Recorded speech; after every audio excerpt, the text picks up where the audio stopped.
నమస్తే, welcome to signal TV. తెలంగాణలో ఆశా వర్కర్లకి కాంగ్రెస్ ప్రభుత్వం అధికారంలోకి వచ్చే ముంగట ఏదైతే మేనిఫెస్టోలో ప్రకటించిన ప్రకారం 9,900 రూపాయల జీతాన్ని 18,000కు పెంచుతామని చెప్పేసి కూడా కాంగ్రెస్ ప్రభుత్వం అధికారంలోకి వచ్చే ముంగట ఆశా వర్కర్లకైతే హామీ ఇవ్వడం జరిగింది. మరి ఆ హామీని ఇప్పుడు ప్రభుత్వం నిలబెట్టుకుందా లేదా అని చెప్పేసి కూడా ఆశా వర్కర్లు ఇక్కడ ఇందిరా పార్క్ దగ్గర అయితే ఒక ధర్నా నిర్వహిస్తున్నారు. మరి వాళ్ళతో మాట్లాడే ప్రయత్నం అయితే చేద్దాం. 18,000 పెంచుతామని చెప్పారండి. మేము ఇంతవరకు కూడా మాకేం రెస్పాన్స్ లేదని మేము ధర్నాకు వచ్చినాం. ఏమన్నా గతంలో కూడా మీరు ధర్నా చేశారు కదా? చేసినాం మేడం. ఏమన్నా రెస్పాన్స్ వచ్చిందా గవర్నమెంట్ నుంచి? ఏం లేదండి, ఏం లేదని మాకు చాలా బాధ అవుతుంది. అంటే మాకు అంతకుముందు 28 రోజే జీతాలు వేసారు. అంటే అంతకుముందు ఒక 2 months బ్యాక్, పోయిన నెల 6కో ఏమో వేసారు. ఈ నెలలో మొత్తం 20కి వేసారు. మాకు చాలా ఇబ్బంది అయింది. మాకు ఫ్యామిలీస్ ఉంటాయి, ఎన్నో ఇబ్బందులు ఉంటాయి కదా, మాకు చాలా ఇబ్బంది అనిపించింది. ఇవి ఇచ్చేటి అని 9,000 అయినా కానీ కరెక్ట్గా ఇస్తే బాగుండు కదా అని, మళ్ళీ మాకు ఫిక్స్డ్ వేతనం చేస్తే బాగుండని మేము ధర్నాకు వచ్చినాం. ఇప్పుడు మీకు 9,000 జీతం? అవును, 9,000. 18,000కు పెంచుతానని చెప్పేసి చెప్పింది గవర్నమెంట్. అవును, ఫస్ట్ అప్పుడు మేము అంటే ఈ ప్రభుత్వం రాకముందు మేము 18,000కు చేస్తాము అని మాకు హామీ ఇవ్వగానే మేము కాంగ్రెస్ ప్రభుత్వానికి మద్దతు తెలిపినాం. కానీ ఇప్పుడు ఇవ్వట్లేదు, అసలు రెస్పాన్స్ అనేది ఏం లేదు. ఇంకా మాకు ఏమంటారు, ఇంకా ప్రభుత్వం దగ్గర డబ్బులు లేవు అది అనేది మాట్లాడుతున్నారు. నిజంగానే ప్రభుత్వం దగ్గర డబ్బులు లేవంటే కదా, మీకు ఎట్లా ఇస్తారు మరి? మేము వచ్చేసి ఆశా వర్కర్లమండి. గత 20 సంవత్సరాల నుంచి వర్క్ చేస్తున్నాము. మారుమూల ప్రాంతంలో ఉన్న గర్భవతులను మనం ఏ రకంగా మోటివేషన్ చేయాలి, మాతా శిశువు తగ్గించడానికి మనం ఎట్లా ఎంసీహెచ్కు తీసుకుపోవాలి అనేది మాకు ఉంటుంది.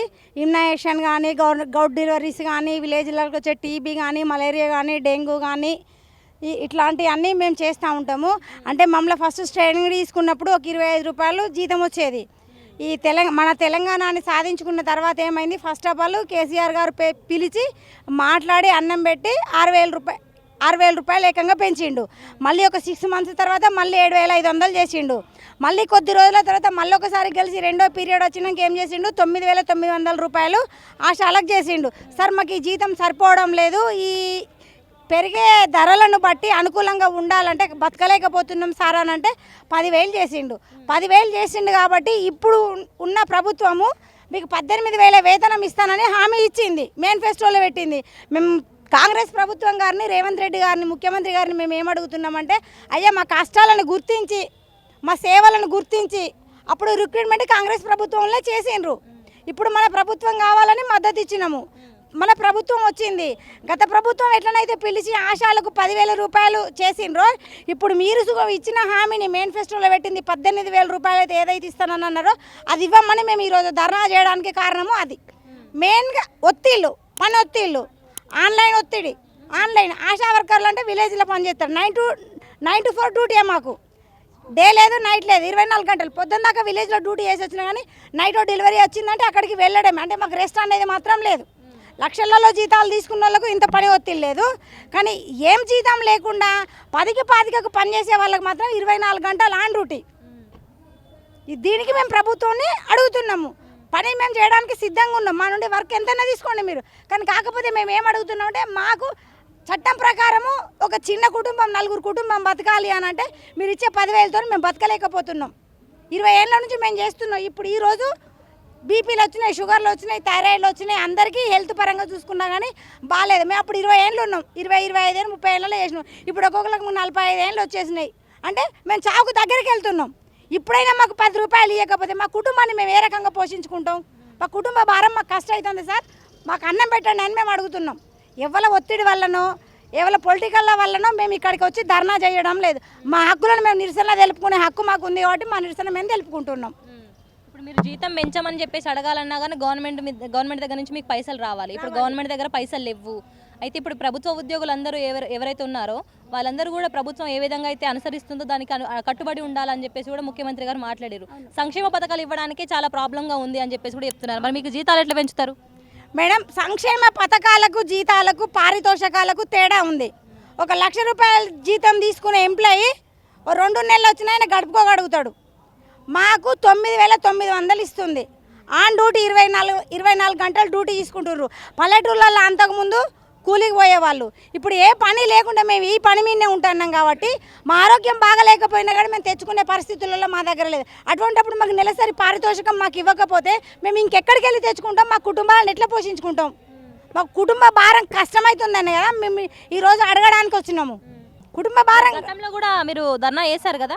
సిఐటీలో ఉన్నప్పుడు మేడం చేసినాం, 106 రోజుల సమ్మె చేసినాం, చాలా కొట్లాడినాం, కేసులు అయినాయి. కేసుల పండుగ ఒక 10 సంవత్సరాలు తిరిగినాం. ఏ ప్రభుత్వానికి మేము వ్యతిరేకలం కాదు, ఏ ప్రభుత్వానికి మద్దతు అనేది కాదు. అప్పుడు తెలంగాణ వచ్చిందని టీఆర్ఎస్కి సపోర్ట్ చేసిండ్రు, అందరు చేసినాం, మేము చేసినాం. ఇప్పుడు మార్పు రావాలి, మారాలి అని అంటే మా రాతలు మారుతాయేమో, మా భవిష్యత్తు మారుతుందేమో అన్న మార్పు అందరితో పాటు మేము సుఖం ఈ ప్రభుత్వాన్ని ఎన్నుకోవడం జరిగింది. 2 సంవత్సరాలు అవుతుంది. 1 సంవత్సరం దాకా చూసినాం. కొత్త ఇల్లు కట్టుకున్న వాళ్ళకు కష్టమవుతుంది కదా కాపురం చేసుకోవడానికి. కొత్తగా వచ్చిన కాంగ్రెస్ పార్టీ అప్పులలో ఉందంటారు కదా. 1 సంవత్సరం తర్వాతనైనా మమ్మల్ని పిలిచి మాట్లాడి మీకు ఇస్తానన్న వేతనం కింద ఇస్తారేమో అని మేము అనుకున్నాం. కానీ ఆ ఊసే లేదు, ఆ మాట ఎత్తడం లేదు.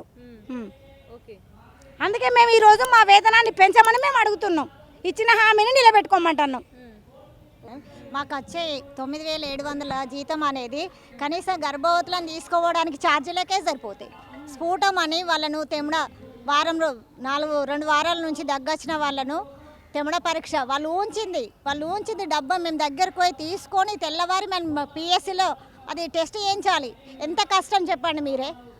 వీటికి కూడా ఛార్జీలు మేమే పెట్టుకొని వెళ్ళాలి. గర్భవతులు ఏ రాత్రి అంటే ఆ రాత్రి ఫోన్ చేస్తే మేము డెలివరీ టైంకు పిల్లలను విడిచిపెట్టి మరి వెళ్ళాలి. డెలివరీ కేసు కాడికి 2 అయినా 3 అయినా 1 అయినా పోవాలి. ఆ ఛార్జీలను ఎవరు కట్టిస్తారు?